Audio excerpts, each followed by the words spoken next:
Okay, so I probably have to talk.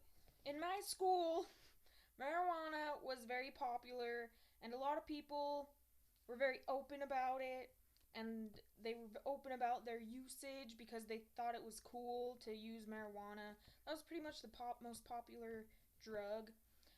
It was known to be sold like in the back parking lot, and a lot of people used it in the back parking lot, just in their cars at school. And um, one day we had one of the clubs of the school called Be the Change had this like sponsored these sponsored people come, and they did this activity, an all-day activity where we were excused from classes, and we like kind of opened up about everybody's life. And the point was that we were all the same, going through everyone was going through their own problems.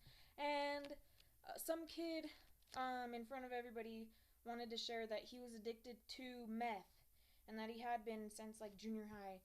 And I didn't know that was in our community, and like around, like especially in my high school. And that so marijuana, meth, acid was talked about, I remember, and ecstasy was kind of popular. But the more harder drugs, the people were kind of quieter about, like you didn't hear that much about. It was more like cigarettes and marijuana.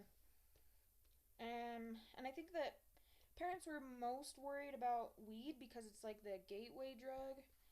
And um, I think my parents, like, they were worried about it because they knew that it was easy to come by and it was easy to get. Um, and then some other drugs that I talked to someone from a different school close to my school, and said that marijuana and Adderall and shrooms and ecstasy were very popular. And I think that the most parents aren't really aware of the pills, but I think those are like becoming more popular just because they're a lot easier to get to. They're a lot easier to hide, kind of.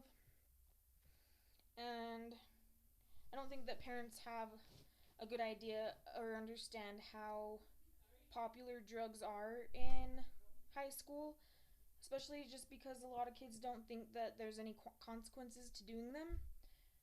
Um, and a lot of the times, if you know who to talk to in high school, then you can get like whatever you want. You just have to talk to the right people and have like hookups. And I don't think addiction was a big worry because a lot of people just kind of used it, and they didn't really think that they would become addicted. And I don't think that there's any way to prove what type of addiction is worse than any other because they all have their own kind of consequences, and they're all kind of a negative consequence. Like soda, people can be addicted to soda and it leads to obesity, and alcohol can have a lot of negative effects, negative health effects. And then I don't think that people like consider themselves addicted, or what how much they use is a like addictive amount. And most teenagers wouldn't admit to using illegal substances because they don't want to be caught or suffer the consequences of using it or quitting it. And I don't think the kids in like high school, like younger kids and adolescents, they don't understand the harmful effects of drugs and the long-term effects that they will have on them because they just don't really think about the consequences of anything.